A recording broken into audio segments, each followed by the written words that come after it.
तो ब्रेक के बाद एक बार फिर से आप सभी का स्वागत है। विधानसभा का दंगल देख रहे हैं आप। मैं हूं आपके साथ पूजा मोहन पांडे और मेरी सहयोगी राष्ट्रीय। आपको पल पल की हम अपडेट दे रहे हैं और हर बूथ से आपको बता रहे हैं कि क्या कुछ खास है, क्या कुछ आम है। खास तो आज बहुत कुछ है क्योंकि आज अंतिम चरण है और ये अंतिम चरण ही है जो आपके सूबे का फैसला करने वाला है और तमाम सियासी समीकरणों के बीच आप किस तरीके से अपने सूबे की उम्मीद ढूंढ रहे हैं, ये भी बहुत बड़ी बात है और इस जज्बे को सलाम है जनता टीवी और आईएनएच का भी। इस बीच बड़ी खबर, मऊ पुलिसकर्मी ने 4 फर्जी मतदाताओं को हिरासत में ले लिया। बूथ पर फर्जी वोट डालने गए थे 4 युवक। अब्दुल तलीफ नोमानी इंटर कॉलेज बूथ संख्या में गिरफ्तारी हुई है, जहां पर थाना दखीन टोला पुलिस ने हिरासत में लिया है। तो इसी बीच बड़ी खबर दर्शकों को एक बार फिर बता दें, पुलिस ने 4 फर्जी मतदाताओं को हिरासत में लिया है। बूथ पर फर्जी वोट डालने गए थे 4 युवक। और पूजा, इससे पहले समाजवादी पार्टी ने भी शिकायत की है इस बात को लेकर कि फर्जी वोटिंग हो रही है, तो निर्वाचन आयोग इस पर ध्यान दे। बिल्कुल, फर्जी वोटिंग। और आपको याद होगा राष्ट्रीय, जब पिछले चरण में हम 6ठे चरण में थे तो वहां पर एक 13 साल का बच्चा वोट कास्ट करने के लिए पहुंच गया था और किस तरीके से जब उसकी उम्र पूछी गई, किस क्लास में ये पूछा गया, तो पता चलता है कि भाई इसकी तो उम्र 13 ही साल है। बिल्कुल। और कहीं ना कहीं एक तरह से देखा जाए तो वोटिंग लिस्ट में कई लोगों के नाम नहीं है, लोग निराश होकर घर पहुंच रहे हैं। लेकिन अब यहाँ पर फर्जी वोटर्स भी हैं, तो वो कहीं ना कहीं मतदान डालने यहाँ पर पहुंच रहे हैं और जो मतदान डालना चाह रहे हैं वो मतदान डाल नहीं पा रहे हैं क्योंकि उनका नाम लिस्ट में शामिल ही नहीं है। बिल्कुल। तो वहीं वाराणसी से बड़ी खबर, अनौरा गांव में बूथ संख्या 23 पर ईवीएम मशीन खराब होने की खबर है। ईवीएम खराब होने के कारण करीबन 10 मिनट तक मतदान बाधित रहा है। सूचना मिलते ही मौके पर आलाधिकारी पहुंचे हैं और फिर से मतदान की जो प्रक्रिया है उसको सुचारू करवाया गया है। बड़ी खबर, अहम जानकारी आपको वाराणसी से दे रहे हैं। वाराणसी बेहद खास हो जाता है राष्ट्रीय। वाराणसी प्रधानमंत्री का संसदीय क्षेत्र है, उसके अतिरिक्त भी बहुत सारी चीजें हैं जो वाराणसी को बीजेपी के एक मजबूत गढ़ के तौर पर 2017 या यूं कहें कि 2012 से ही लाकर खड़ा कर देती हैं। धर्मेंद्र हमारे साथ में जुड़े हुए हैं। धर्मेंद्र, सबसे पहले तो इस खबर के बारे में जानकारी दीजिए, उसके बाद मैं आपसे कुछ समीकरणों के बारे में भी बातचीत करूंगी।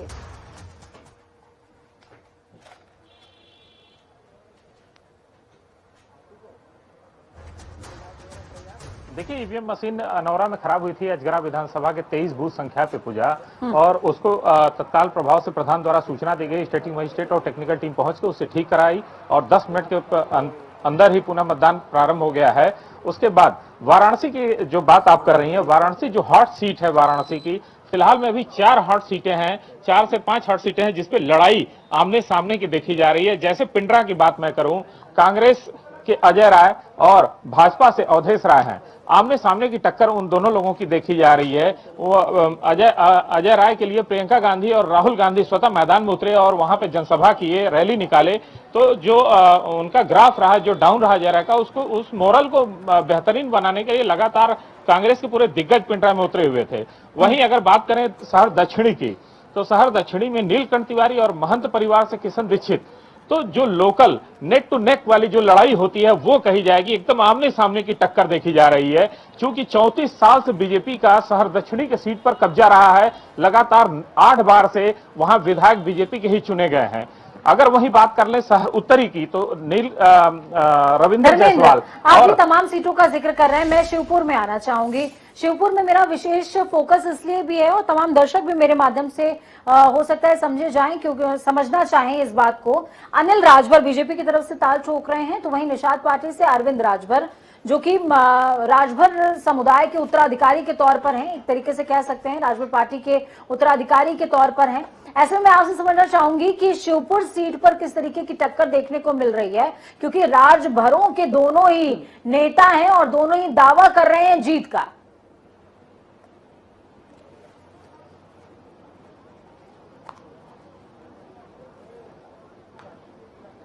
बिल्कुल पूजा, मैं बताना चाहूंगा वाराणसी में चूंकि जिस तरीके से पूर्वांचल में ओम प्रकाश राजभर का दबदबा देखा जाता है राजभर समुदाय के लिए खास तौर पे, वहीं बीजेपी अपने बड़े चेहरे के रूप में अनिल राजभर से राजभर समुदाय का वोट भुनाने का प्रयास करती है।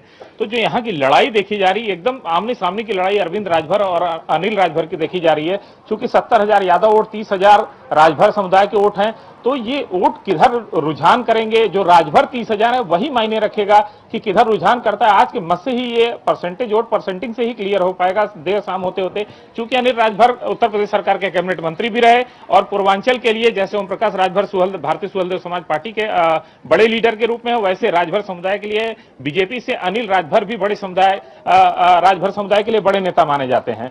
तो अब देखने वाली बात यह होगी कि लड़ाई किस लेवल की होगी और कितना कितना प्रभाव अनिल राजभर का पड़ता है या ओम प्रकाश राजभर के फैक्ट का पड़ता है, जो राजभर समुदाय के लिए छड़ी से उनके बेटे अरविंद राजभर यहां लड़ रहे हैं। पूजा, समाजवादी पार्टी का मैं जिक्र करना चाहूंगी धर्मेंद्र आपसे। देखिए, अखिलेश यादव जिस दौरान यहाँ पर पहुंचे, हुजूम तो बहुत तगड़ा उमड़ा था, लेकिन जब हम वाराणसी की बात करते हैं तो प्रधानमंत्री नरेंद्र मोदी के चार्म के सामने सब कुछ धुलता हुआ नजर आता है। लेकिन मैं ये भी जानना चाहूंगी, क्योंकि ग्राउंड पर जब उतरा जाए तो ग्राउंड पर जो निषाद है, जो राजभर समुदाय है, उनमें नाराजगी भी बीजेपी के लिए देखने को मिली। उन्होंने कहा काशी कॉरिडोर तो बनवा दिया, आप विश्व पर्यटन की बात करते हैं, लेकिन ग्राउंड पर हमारी रोजी रोटी का क्या है, उसके लिए क्या जुगाड़ किया, वो तो हमसे छीन लिया गया। भाई, हमारी नाव हमसे चली गई। आपने क्रूज तैरा दिए हैं गंगा नदी पर, गंगा नदी को साफ करने का काम कर दिया, लेकिन हमारी जो छोटी नावें हैं उनका क्या होगा, हमारे घर कैसे चलेंगे। और काशी कॉरिडोर जिस दौरान बन रहा था, काशी विश्वनाथ कॉरिडोर, और उसमें जो तमाम जो दुकानदार उस लाइन पर अपनी दुकानें लगाया करते थे, उनकी भी खासी नाराजगी है। वो भी चाह रहे हैं कि उनको भी एक स्थान मिले जो बीजेपी नहीं दे पा रही है। तो क्या ये गुस्सा कहीं ना कहीं बीजेपी के लिए एक लूप होल साबित होगा?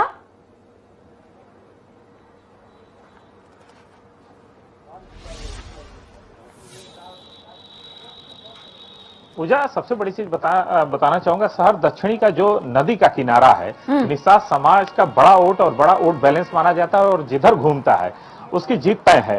और इसी को रिझाने के लिए प्रधानमंत्री को स्वतः, चूंकि नीलकंठ से काफी नाराजगी चल रही थी, उसको रिझाने के लिए प्रधानमंत्री को स्वतः मैदान में उतरना पड़ा और वही गंगा का किनारा प्रधानमंत्री ने चुना। सरदार वल्लभ पटेल से विश्वनाथ मंदिर कॉरिडोर होते हुए पप्पू की अड़ी चाय होते हुए लंका गए। तो जो ये गंगा का किनारा, जो गंगा का सहारा प्रधानमंत्री 2014 से लिए, फिर इस बार गंगा का किनारा पकड़े और निषाद समाज के लिए संजय निषाद आए, यहाँ पे बड़े व्यापक स्तर पर यहाँ मीटिंग किए, व्यापक स्तर पर ग्राउंड से उनका रोष जो है उनको जाना और उनसे साझा भी किया, जो चीजें उनकी तकलीफें उनको दूर करने का आश्वासन भी दिया।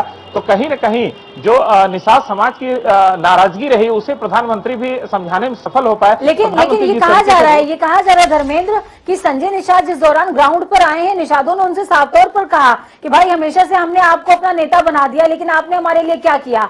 आप केंद्र में इतने टाइम तक रहे हैं, मंत्री रहे हैं, लेकिन उसके बावजूद आप हमारे लिए आरक्षण की बात नहीं कर पाए। जब चुनाव का टाइम आता है तो आप एक बोर्ड पेपर पर लिख करके दे देते हैं कि भाई आप आरक्षण नहीं दोगे तो हम पार्टी का साथ नहीं देंगे। निषादों में नाराजगी बहुत ज्यादा है धर्मेंद्र।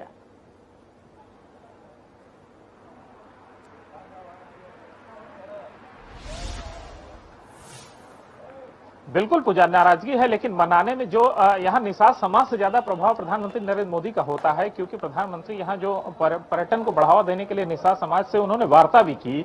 निषाद समाज से प्रबुद्ध जनों की जो वार्ता हुई वाराणसी में, लगभग 1 से 1.5 घंटे प्रधानमंत्री की चली, उसमें निषाद समाज के प्रबुद्ध जन लोग आए थे और उसमें बड़े स्तर पर प्रधानमंत्री ने फेस टू फेस होकर उनसे उनकी समस्याएं जानी और उनसे बात की, जो उनकी समस्याएं उसको दूर करने का आश्वासन भी दिया। कहीं ना कहीं प्रधानमंत्री संबोधन में भी इस चीज को बोलते नजर आए कि युवाओं को रोजगार, निषादों की जो समस्या है, पर्यटन को वाराणसी में बढ़ावा दिया जाएगा। क्योंकि निषाद समाज का एक माध्यम है नाय, जो नाय गंगा के किनारे चलती हैं, उससे रोजी रोजगार हजारों घर के भरण पोषण होते हैं। तो उसको लेकर प्रधानमंत्री ने कई आश्वासन दिए हैं। अब देखने वाली बात होगी कि प्रधानमंत्री के भरोसे पे निषाद समाज भरोसा करता है या नहीं, या फिर प्रधानमंत्री के भरोसे पे ही वोटिंग होती है, या फिर किसान निषाद को लोकल के नाम पे वोट करते हैं। ये तो आज का समय और 10 तारीख का सही बात है। देखिए, निषादों की जो चिंता है वो अपने आप में बहुत बड़ी बात है, क्योंकि वो हमेशा से, देखिए, जब ग्राउंड पर मैं काशी विश्वनाथ कई बार गई हूँ, बाबा भोलेनाथ के दर्शन भी हुए हैं और साथ में निषादों से बातचीत भी। वो साफ तौर पर कहते हैं कि देखिए मैडम, हमारी जो रोजी रोटी है वो इसी नाव से चलती है, और ये अगर नाव ही नहीं रहेगी, इसको खत्म कर दिया जाएगा तो फिर हम करेंगे। बिल्कुल, और यही कारण है पूजा कि विकास विकास मॉडल और एक बार फिर से वो जातिगत बात, भले जितना भी हम नकार लें कि विकास मॉडल ही चलेगा इस बार 2017 की तरह, तो 2017 में लहर थी, लेकिन अभी 2022 में क्या देखने को मिलेगा ये तो खैर 10 तारीख को ही तय होगा। चलो, और भी संवाददाता हमारे साथ जुड़े हुए हैं, प्रमोद हमारे साथ जुड़े हुए हैं, उनसे भी बातचीत कर लेते हैं गाजीपुर में इस वक्त। प्रमोद, क्या कुछ देख पा रहे हैं आप वहां पर क्या कुछ चल रहा है, वोटिंग किस तरह से जारी है, कौन से बूथ पर आप मौजूद हैं इस वक्त? जिस जगह पे मैं खड़ा हूँ 68 69 और 70 नंबर है यहाँ पे और दोपहर के 12 बज चुके हैं। और आपको बताऊं कि सुबह जो 8 बजे से भीड़ देखने को मिली थी, अब थोड़ा सा कम हुआ है। दोपहर जो वक्त है जब जो है कि मतदाता जो है कि निकल करके वो घरों से बाहर मतलब आ रहे हैं मतदान करने के लिए, तो कहीं न कहीं लोग दोपहर के टाइम फुर्सत में है और जो कि मतदान करने के लिए उत्साहित है। जी पूजा जी, चलिए बने रहेगा हमारे साथ, और भी रिपोर्टर्स हमारे साथ जुड़े हुए हैं। भदोही से आदर्श भी हमारे साथ जुड़े हुए हैं। आदर्श, क्या कुछ है भदोही में, किस तरह से मतदान चल रहा है, और कुछ सीटों पर भी हम बातचीत करेंगे, लेकिन उससे पहले आपसे जानना चाहेंगे कि मतदान की प्रक्रिया कैसे चल रही है वहां पर।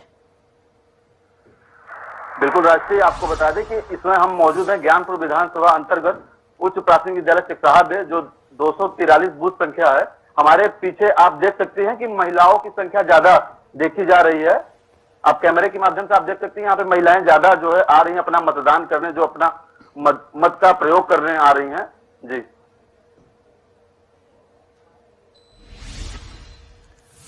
चलिए, अब चंदौली से भी संवाददाता हमारे साथ मौजूद है पूजा, और हर जगहों पर जो रिपोर्टर्स हैं वो तैनात है। चंदौली से ही खबर सामने आई थी इससे पहले ईवीएम मशीन के खराब होने की। बिल्कुल, चंदौली से हमारे संवाददाता धर्मेंद्र जुड़े हुए हैं। धर्मेंद्र, आपसे ही समझना चाहेंगे कि ग्राउंड पर कैसी तस्वीरें हैं, और चकिया जो क्षेत्र है यहाँ पर 4 बजे तक की वोटिंग होनी है, तो इस क्षेत्र में जो वोटिंग है वो उसकी प्रक्रिया कैसी चल रही है, सुरक्षा के क्या कुछ इंतजाम हैं ताकि लोग निष्पक्षता के साथ अपना वोट कास्ट कर सकें?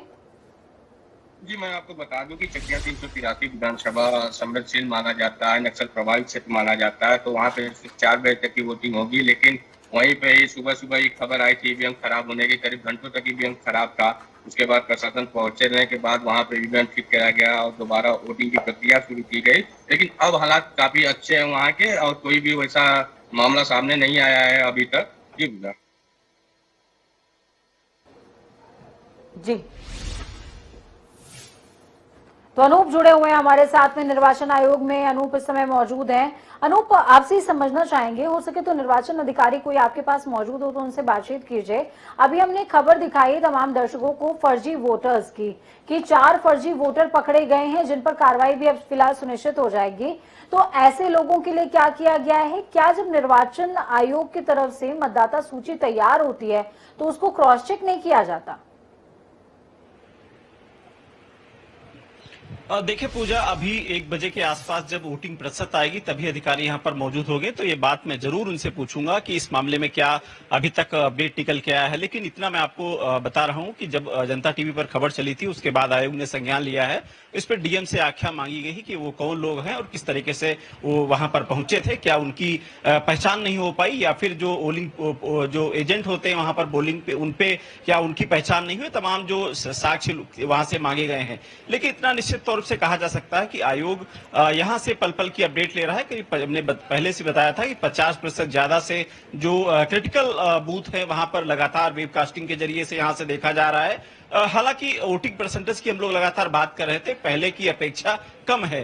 2014 की जब लोकसभा विधानसभा में हम कभी याद करते हैं या फिर 2017 में विधानसभा की याद करते हैं, तो उस समय चूंकि एक मोदी मैजिक था, आपने भी जिक्र किया था, तो उस समय जो उत्तर प्रदेश में जो पहले से परंपरा चली आ रही कि जातिगत आंकड़ों के आधार पर चुनाव हो जाते हैं, वो बैरिकेटिंग 2019 में भी मैंने देखा था टूटी थी, 2014 में भी टूटी थी और 2017 में टूटी थी। लेकिन इस बार कहीं न कहीं वो जो बैरिकेटिंग वो जो है वो आसपास नहीं जा रही, क्योंकि जातिगत समीकरण के आधार पर ही कहीं न कहीं आज लोग वोट मांग रहे हैं। उसी तरीके से प्रत्याशी लोगों ने उतारा है, जो चुनाव मैदान में है वो जातिगत समीकरण के अनुरूप भी देखा जा रहा है कि प्रत्याशी किस तरीके से वहां पर जीत हासिल कर सकते हैं। तो पैटर्न बदला है निश्चित तौर पे। कहीं न कहीं प्रत्याशी हैं वो अपनी जीत की दावेदारी भले ही कर रहे हो, हालांकि एक एक सीट पर कई कई प्रत्याशी हैं, किसी एक को जीतना है, लेकिन अभी सभी प्रत्याशियों के हौसले बुलंद है। हर प्रत्याशी कह रहा है अपनी जीत का दावा कर रहा है, तमाम जो पॉलिटिकल पार्टियां वो भी अपनी जीत का दावा कर रहे हैं। इसका हालांकि परिणाम 10 तारीख को ही पता लगेगा, लेकिन इतना कहा जा सकता है कि जिस तरीके से विकास का एक मुद्दा था उत्तर प्रदेश में, विकास को लेकर के या फिर रोजगार को लेकर ये मुद्दे थे, किसान सबसे बड़ा जो मुद्दा था उसको लेकर लगातार लोग फील्ड पर भी गए हैं, हमने भी फील्ड पर रिपोर्टिंग की है। लेकिन जिस ग्रामीण क्षेत्र में हम कभी गए हैं तो वहां पर जब वोटरों से बात होती है, निचले स्तर पे जब एक धरातल पर बात होती है तो उनका नाराजगी है सरकार से, लेकिन कहीं ना कहीं वो समझौता कर रहे हैं अपने नाराजगी से। उनका जो वोट है वो भले ही ये कहना मुश्किल होगा कि कहां जा रहा है, लेकिन इतना जरूर है कि लोग निर्णायक जो वोट कर रहे हैं अपना जो वर्तमान स्थिति देख करके, और जिस तरीके से लगातार वोटिंग परसेंटेज को लेकर के हम लोग, आयोग भी चिंतित है, सब लगातार अपील कर रहे हैं अपने घर से निकलकर निर्णायक वोट करें, भले ही किसी पार्टी को वोट दें। अभी देखा गया है कि जो 11 बजे तक वोटिंग प्रतिशत आया था उसमें सबसे ज्यादा जो वोटिंग प्रतिशत है वो मऊ में है, यानी कहीं ना कहीं मऊ की जनता के अंदर एक उबाल है, निश्चित तौर पर आक्रोश में वोट ज्यादा बढ़ रहा है। लेकिन वहां से ये भी सूचना आई है कि वहां पर फर्जी मतदान हो रहा है, तो इसकी एक गंभीर एक विषय है, इस पर आयोग को भी निर्णय लेना पड़ेगा, वहां के जो जिला प्रशासन है उसको भी देखना पड़ेगा कि फर्जी मतदान ना हो। एक जो मतदाता है वो लाइन पर आए और अपना मतदान करें, वोटिंग प्रतिशत बढ़ना अच्छी बात है। ये जो उत्सव है बहुत अच्छी तरीके से, हालांकि अभी 7 चरण में आखिरी फेज का चुनाव है, सबकी जो वोटरों के साथ साथ जो चुनाव आयोग है या फिर जिला प्रशासन की है, सबकी एक अहम भागीदारी रही है। अब अगर बात करें पूजा की जिस तरीके से उत्तर प्रदेश में समीकरण बदले थे, या फिर जिस तरीके से भाजपा या फिर समाजवादी पार्टी या फिर आम आदमी पार्टी इस बार उतरी, या फिर ओवैसी फैक्टर, ये तमाम जो फैक्टर हैं अब 10 तारीख को पता लगेगा कि किस तरीके और से। उस पर भी नजर बनी रहेगी, अनु बने रहेगा हमारे साथ। और इसी बीच ये बड़ी खबर निकलकर सामने आ रही है, वाराणसी से मंत्री नीलकंठ तिवारी की पुलिसकर्मियों से बहस हुई है। पुलिसकर्मी ने रोका तो उलझ पड़े नीलकंठ तिवारी। कजातपुरा के प्राथमिक विद्यालय पर यह बहस हुई है। बीजेपी नेता के समर्थकों ने पुलिस से अभद्रता भी करी है। बड़ी खबर, अहम जानकारी आपको दे रहे हैं। इन्हीं का जिक्र अभी धर्मेंद्र चौबे जो हमारे सहयोगी हैं वो कर रहे थे। राष्ट्रीय की नीलकंठ तिवारी को लेकर के काफी आक्रोश जनमानस में देखने को मिल रहा है, और आक्रोश होगा क्यों नहीं जब इनके समर्थक पुलिस से अभद्रता करेंगे, लोगों को लोग नहीं समझेंगे, तो जाहिर सी बात है आक्रोश होना।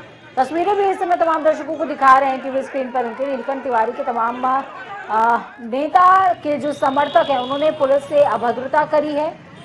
बड़ी खबर, अहम जानकारी, कजातपुरा का पूरा मामला, प्राथमिक विद्यालय जहां पर बीजेपी नेता के समर्थकों ने पुलिस से अभद्रता करी है। कुछ दिन पहले तस्वीरें हमने दिखाई थी, मतदान करने पहुंचे ये, और उसके बाद जो तमाम जो समर्थक हैं वो यहाँ पर हंगामा करते हुए नजर आ रहे हैं। खबर ये भी निकलकर सामने आ रही है कि बीजेपी नेता के समर्थकों ने पुलिस के साथ यहाँ पर अभद्रता भी की है। पूरा मामला समझना चाहेंगे, धर्मेंद्र चौबे संवाददाता हमारे साथ जुड़े हुए हैं। धर्मेंद्र, अभी क्या कुछ स्थिति है वहां पर, क्या अभी भी हंगामा चल रहा है, पुलिस की तरफ से किसी तरह की कार्रवाई? देखिए पूजा, फिलहाल में पुलिसकर्मी से वोट रहा था और किसी कारण से वहां पे मौके पे नीलकंठ तिवारी पहुंचते हैं कोई बीजेपी कार्यकर्ता के सूचना से, और पुलिसकर्मी से पूरे भाजपा कार्यकर्ता नीलकंठ तिवारी के पर्यटन धर्मात्मक दक्षिणी के वो पहुंचते हैं और अभद्रता करना चालू कर देते हैं। वीडियो में ठीक तरीके से मौजूद है मौके पे, और काफी देर बाद सेक्टर में समझाने बुझाने के बाद तो मामला शांत हुआ है, क्योंकि वहाँ काफी वोट में गड़बड़ी को लेकर रोष जताया नीलकंठ तिवारी ने। नीलकंठ तिवारी का आरोप है कि वहाँ पे वोट में गड़बड़ी की जा रही थी और फर्जी वोटों का जो सिलसिला है वो यहाँ तेजी से बढ़ रहा था, क्योंकि मुस्लिम बाहुल्य एरिया है वो। जी पूजा, बिल्कुल, नीलकंठ तिवारी वर्सेस कामेश्वर नाथ का ये जो आंकड़ा है, धर्मेंद्र आपसे भी समझना चाहेंगे कि क्या नीलकंठ तिवारी को कहीं ना कहीं किसी तरह की इनसिक्योरिटी है जिसको लेकर इस तरीके के हालात पैदा हुए हैं? क्योंकि अमूमन देखने को मिलता है कि किसी नेता में जब इनसिक्योरिटी होती है तभी ऐसे हालात पैदा होते हैं। और जैसा कि आपने भी थोड़ी देर पहले बताया भी था, नीलकंठ तिवारी को लेकर के एंटी इनकम्बेंसी का मामला है और साथ में लोगों में भी आक्रोश है, जनमानस में आक्रोश है। यही वजह है कि प्रधानमंत्री को खुद उनके समर्थन में उतरना पड़ा। बिल्कुल पूजा, नीलकंठ तिवारी की स्थिति और नीलकंठ तिवारी में सबसे बड़ा रोष मैं बताऊंगा, ग्राउंड पे हम लोगों ने रिपोर्टिंग की और देखा उन चीजों को। ग्राउंड पे जो नीलकंठ जनता के बीच गेट टुगेदर होता है उन के कारण और फेस टू फेस बात न होने के कारण जनता से दूर रहने का नतीजा है कि आज जनता उनसे काफी नाराज है। इसको मनाने और रिझाने के लिए मजबूरन प्रधानमंत्री को स्वतः उस क्षेत्र के लिए रोड शो चुनना पड़ा और उस क्षेत्र से रोड शो चुनते हुए उस नीलकंठ तिवारी की सीट को मजबूत करने के लिए प्रधानमंत्री खुद उतरे और ये लंबा रोड शो किए, लोगों से उन्होंने सीधे बात की। जो नीलकंठ तिवारी से नाराजगी थी उसको दूर करने का प्रधानमंत्री ने स्वतः प्रयास किया है, लेकिन देखने वाला समय ही ये तय करेगा कि क्या स्थिति होगी। आज शाम के वोट और 10 तारीख के मतगणना के बाद ही ये तय हो पाएगा कि जनता का रुझान आखिर नीलकंठ तिवारी के साथ जा रहा है या महंत परिवार किशन दीक्षित की तरफ। बिल्कुल बिल्कुल। चलिए आपका रुख वापस से करेंगे धर्मेंद्र। इस बीच हमारे तमाम संवाददाता हमारे साथ में जुड़े हुए हैं। भदोही से आदर्श पांडे जुड़े हुए हैं, गाजीपुर से प्रमोद हमारे साथ में मौजूद हैं। प्रमोद, आपका रुख मैं करना चाहूंगी। प्रमोद, देखिए गाजीपुर के अगर समीकरणों की बात करी जाए तो बीजेपी के लिए भी उतना ही ज्यादा बेहतर रहा और साथ में और दलों के लिए भी ये जो जिला है वो उतना ही बेहतर नजर आया है। कई क्षेत्रों में जो समीकरण है वो बीजेपी के पक्ष में रहे, कई क्षेत्रों में समीकरण सपा या फिर बसपा के पक्ष में रहे। मोहम्मदाबाद का क्या समीकरण है मैं आपसे समझना चाहूंगी, क्योंकि अलका राय वर्सेस सुहेब अंसारी, मनु अंसारी के बीच का जो मामला है वो फंसता हुआ नजर आ रहा है या किसके पक्ष में जाता नजर आ रहा है? जी पूजा, मैं बताऊं कि जो मोहम्मदाबाद विधानसभा क्षेत्र है वो पिछड़ा मानी जाने वाला एक मुख्तार बंधुओं के पक्ष में आता था, लेकिन अब जब से ये बीजेपी सरकार आई है और तब से जो है कि भाजपा की लहर वहां पर चले आ रही है। और अब देखने की बात ये होगी कि इस बार भी जो विकास वहां पर लोगों को ज्ञान में आए, इसको देखते हुए लोग वहां पे वोटिंग कर रहे हैं। जी पूजा। चलिए, तो एक बार फिर वही विकास और जाति की बात इस बार पूर्वांचल में काफी सुनने को मिल रही है। पूजा, चलिए आदर्श का भी रुख कर लेते हैं, वो भी लगातार हमारे साथ बने हुए हैं। आदर्श, आपसे समझना चाहेंगे, इससे पहले पूजा ने आपसे ज्ञानपुर सीट का जिक्र किया था, और की अगर हम बात करें तो वहां पर क्या विकास के मुद्दे काम कर रहे हैं या फिर जातिगत बिसात वहां पर नजर आ रही है? किस तरह के समीकरण है वहां पर? बिल्कुल पूजा, राष्ट्रीय आपको बता दें कि औराई विधानसभा में विकास के मुद्दे लगातार काम कर रहे हैं। जनता का कहना है कि विकास कार्य कराया जा रहा है, उसी को लेकर प्रत्याशी अपना मत का प्रयोग कर रहे हैं। जी चंदौली से धर्मेंद्र जुड़े हैं हमारे साथ में। धर्मेंद्र, क्या कुछ अपडेट ग्राउंड जीरो से? लोग किस हद तक पहुंच रहे हैं वोट कास्ट करने के लिए और क्या कुछ व्यवस्था है? जी मैं आपको बता दूं 11 बजे तक वोटिंग रही 23% और फिलहाल 1 बजे फिर से उसका आउटपुट आ जाएगा, लेकिन और दोपहर का समय है और धूप लग रहा है काफी, तो लोग काफी कम दिख रहे हैं। सुबह में काफी भीड़ देखी गई थी और लग रहा है कि 2 बजे के बाद फिर भारी संख्या में लोग वोट के लिए जाएंगे। जी ठीक है। अनूप हमारे साथ राजधानी लखनऊ से जुड़े हुए हैं। अनूप, मैं आपसे समझना चाहूंगी, वोटिंग परसेंटेज से संबंधित मेरा आपसे सवाल है। हालांकि 1 बजे जब वोटिंग परसेंटेज रिलीज हो जाएंगे तो ये सवाल और भी ज्यादा जायज हो जाता, लेकिन अभी दोपहर का वक्त है। अमूमन देखने को ये मिलता है कि जब हम 4 बजे के समय को टच कर रहे होते हैं उस टाइम पे जो वोटिंग परसेंटेज है वो बहुत स्पीड में आगे बढ़ता है। तो क्या 7वें चरण में भी ऐसा ही समझा जाए? हालांकि जो 6 चरण पीछे रहे हैं उसमें 2017 के कंपैरेटिवली वोटिंग परसेंटेज काफी कम रहा है। और देखिए पूजा, एक अहम सवाल है, और जिस तरीके से लगातार चाहे पहले फेज की बात करें या फिर अभी 7वें फेज की बात करें, जो वोटिंग प्रतिशत रहा है सुबह के टाइम पे थोड़ा बहुत वोटिंग परसेंटेज बढ़ता है, लेकिन दोपहर में आते आते थोड़ा उसकी जो वोटिंग प्रतिशत की जो रफ्तार है वो धीमी पड़ जाती है। निश्चित तौर पे चूंकि दोपहर का समय होता है, लोग अपने घरों में होते हैं, धूप ज्यादा तेज होती है, लाइन में नहीं लग सकते हैं, तमाम जो इस तरीके से मतदाताओं की शिकायतें रहती हैं। लेकिन जब भी करीब 4 बजे के बाद शाम ढलती है तो वो लोग जो घरों से नहीं निकले हैं वो भी उस लाइन में खड़े हो जाते हैं, क्योंकि अब उनको वोट डालना है, कहीं कहीं मताधिकार का प्रयोग करना है। तो निश्चित तौर पे एक मौसम भी उस समय बहुत अच्छा होता है, लगातार लोग लाइन में बढ़ते रहते हैं। और ये आयोग की भी गाइडलाइन है कि 6 बजे तक अगर कोई भी व्यक्ति लाइन में लग जाता है तो उसका वोट निश्चित तौर पे पड़ता है, वो चाहे रात के 10 भले ही बढ़ जाए। तो निश्चित बिल्कुल। चलिए, इस पर नजर बनी रहेगी और 1 बजे का इंतजार करना होगा कि वोट प्रतिशत किस तरह से सामने आते हैं। आप सभी का बहुत बहुत शुक्रिया तमाम जानकारी के लिए। आगे भी अपडेट लगातार आप लोगों से लेते रहेंगे। बिल्कुल, विधानसभा का दंगल जनता टीवी आईएनएच पर लगातार जारी है और 54 सीटें, 9 जिले पूर्वांचल की पिछली बार 2017 की अगर बात की जाए तो 28 जिलों की 162 सीटों में से 115 बीजेपी के खाते में गई थी, लेकिन इस बार क्या होगा, जनता क्या फैसला करेगी, आप क्या फैसला करेंगे, हर पल की अपडेट जनता टीवी और आईएनएच पर आप देख पाएंगे। लेकिन फिर भी हम जाते जाते आपसे अपील कर रहे हैं कि घरों से निकलिए, वोट कास्ट कीजिए, धूप को छटने दीजिए, फिर घर से निकल जाइएगा, उसमें कोई दिक्कत नहीं है। 6 बजे तक का वक्त है, लेकिन हाँ, अभी नहीं तो 5 साल बिल्कुल नहीं। अपनी उंगली से इतिहास लिखिए, स्याही लगाइए और सूबे की किस्मत को चमकाइए। वक्त छोड़ से ब्रेक का।